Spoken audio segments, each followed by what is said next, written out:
75रीत मोदीनंतर पंतप्रधान पदाचा चेहरा कोण हे संघाने ठरवलं असेल, त्यामुळेच मोहन भागवत बोलले. उद्धव ठाकरे यांचं मोदींच्या निवृत्तीवरून वक्तव्य.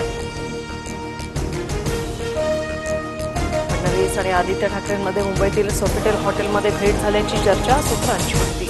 तर दोघेही वेगवेगळ्या कार्यक्रमासाठी हॉटेलमध्ये गेले होते, भाजप सूत्रांची माहिती. फडणवीस आणि आदित्य ठाकरे वेगवेगळ्या कार्यक्रमासाठी हॉटेलमध्ये आले. दोघांमध्ये कोणतीही चर्चा नाही, भाजप सूत्रांची माहिती. तर मित्रांसोबत डिनरसाठी हॉटेलमध्ये गेल्याचं आदित्य ठाकरे यांचं स्पष्टीकरण. संसदेच्या पावसाळी अधिवेशनाला उद्यापासून सुरुवात. अधिवेशनाआधी दिल्लीत सर्वपक्षीय बैठक सुरू. विमान अपघात, ऑपरेशन सिंदूर या मुद्द्यांवर चर्चा होण्याची शक्यता. मराठवाड्यातील शेतकऱ्यांवर दुबार पेरणीचं संकट. पावसाने 1.5 महिन्यांपासून दडी मारल्यामुळे बळीराजा अडचणी. मराठवाड्यात 94% पेरण्या पूर्ण.